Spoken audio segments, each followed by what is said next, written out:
People who were dealing with making the decision to go no contact with someone in your life. Why did you do it and how do you manage deal with it? So, I've gone no contact with several family members. Ultimately, the core reason was always that I recognized that the relationship wasn't healthy, and I no longer wanted to put in the energy needed to fix it. Of course, the actual reasons are more complicated, but at their cores, each of the reasons have that main issue in common. As to how I've dealt with it, I'd say slowly and with grace towards myself. I've been estranged for 5 years now.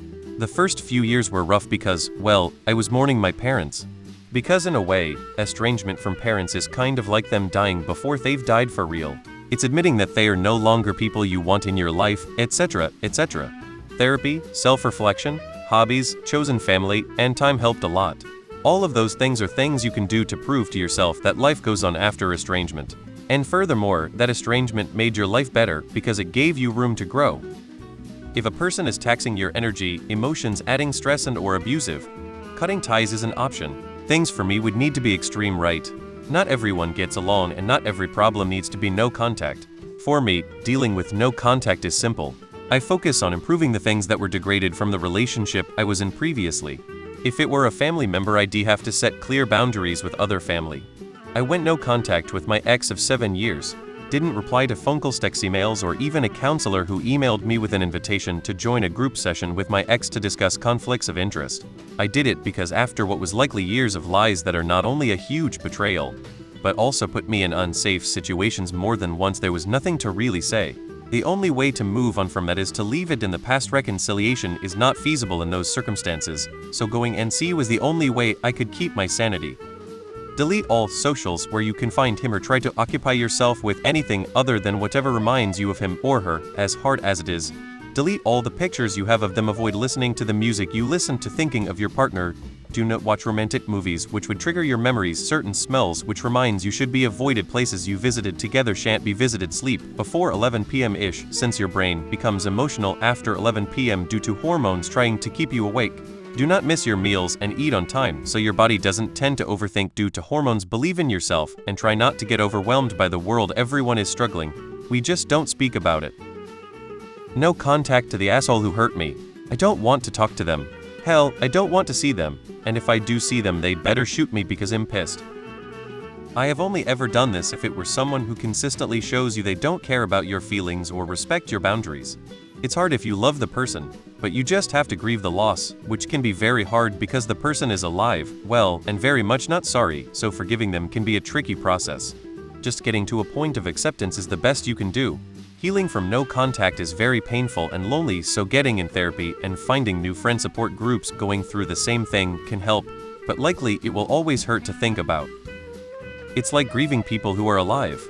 My fam thinks I'm having this great all time not talking to them when it's actually incredibly lonely and sad, and I wish they could love me the way I need. I wish we could be a healthy dynamic, but it just isn't. I got tired of getting physically ill and exhausted all the time. Felt like I was gonna have a mental breakdown living up to their expectations. I told them I love them, but I won't be around for a while and I've just been ignoring them, although one showed up at my door unannounced yesterday trying to lay the guilt trip on me. Therapy helps, my amazing wife helps, and I have a career and hobbies I love. Started learning a new language recently. Better to dive into stuff good for the brain than go down misery ally and never come back. Hope you're doing well, OP. The purpose of no contact is to allow ample time to grieve and move on. You can't get second base if you insist on keeping one foot on first base. Each of us is entitled to have our own red flags, boundaries, and deal breakers. No one is stuck with anyone. Suffering is optional. Every ending is a new beginning. When you choose peace, it comes with a lot of goodbyes. I know it's hard to turn the page when you know someone won't be in the next chapter, but the story must go on. Thomas Wilder. I haven't, but am planning to when I find a place to live and make my own money. I'm 20 and jobless and am dying to leave my parents' house. They are highly toxic. I can't barely do anything without them degrading me or watching me. Added to that, my mom had make sure I don't have many friends, so now am suffering the consequences of her actions. I probably have depression and other mental health issues related to the trauma I've been putted through my whole existence by them. So yeah, when I leave I'll keep really small contact or any at all. Honestly, I made the mental decision when I was about 10 that when I was able to, I'd leave the family home and stop talking to my mom. Everything after that was just confirmation that I wasn't being a dumb kid. Why would I want someone in my life who constantly accuses me of being sensitive when I try to tell her how her behavior hurt me, would rather try and buy my forgiveness instead of change her behavior, and who is basically a toddler in the body of a middle-aged woman? I've experienced more empathy, compassion, and emotional maturity from friends I had in high school than my own mother. So I haven't talked to her since I moved out when I was 20. I went no contact with my mother temporarily with my sister over another incident after a lifetime of her literally showing me how little she cared about me and my kids' original plan was a couple of weeks. But after a while it just didn't seem worth it. Have addressed the same issues dozens of times, apologies, promises to change, but nothing ever does. I'm always the villain in every narrative, and poor old mother, despite the fact she openly admits to be an abusive past my entire childhood. Just block and don't engage. Times makes things easier. Been 8 months for me. My biological father was never the best person. He was abusive to my mother and always tried to play down the trauma that he inflicted on me and my sisters before we went away. When I got older, he put on a big show about how he was trying to turn his life around. Turns out, his version of being a better man was becoming a born-again Christian, and jumped on the Doom Prepper Christ is coming any day bandwagon. For the few years I would keep in contact with him, he would try to push me to convert and would send me and my sister articles from his sources which were usually bogus. It all came to a head when he had called me one day when I wasn't in the mood, and I let it be known to him that I didn't want to talk about religion. Not even 5 minutes after I said that, he asked me why I wasn't a Christian, and we got into an argument about it. He told me that it was his civic duty to try and save me from the hellish punishment that awaits me when I die. I blocked him then and there and haven't talked to him in almost 10 years, and am better for it. Also, he never once tried to apologize for his actions, which included throwing my mom's head through drywall. I went no contact with my entire family, moved states, and haven't spoken to them in nearly 3 years. It felt great for the first couple months, and then I started to grieve the loss. It took a while, but all the reasons why I went no contact and the trauma it caused was still haunting me. I got therapy and realized it was truly their loss and I deserved so much better. I have a very good life, and they couldn't handle that, all the ways they tried to control through my 20s to stay married to an abusive ex, and the abuse I went through by their own hands. I still tried to forgive them and just set boundaries, and they always just stepped right over them. Jehovah's Witnesses are the worst. Don't answer the door, y'all. I did it because there is no positive in the relationship we had. Nothing positive said or done about my family or I. She only wanted to take, use and abuse, talk shit about us, and lie to everyone behind our back, and spin a web of lies to make herself look like something she isn't. Deleted and blocked her number and don't ever respond. The psycho texted me a few weeks ago from an email contact after I blocked there.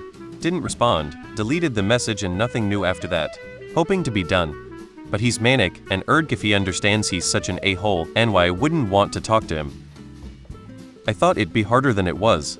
But it turned out I wasn't really missing anything by severing ties with them. It was someone I spoke with regularly, and after about a month of no contact my mind stopped really thinking about it. I ignore anything I receive from them now, even years later. The world's a big place with a lot of people in it. Life goes on without them. I cut off my dad because he always canceled on me and he was never there when I needed him. He didn't even keep track of how old I was. I'm not gonna say I don't miss him cause I often do, and I miss my sisters that I also lost in going NC with dad. But I'd be lying if I said my life wasn't ultimately happier without them. I left home at 16. Now I just check on my family. The consequences were a life without a family and everything that means. My choices, however, lead me to meet so many other people that I am blessed to have met. In the end, the greatest privilege is where you are born and not much else has weight. There is a kind of strength that can never be taken from you. Friends grow old, grow apart, family moves, gets busy, gets distant. It is the strength to stand on your own and weather your own hardship, to solve your own problems, to comfort yourself in grief, to keep yourself going when nobody is supporting you. It's called spite.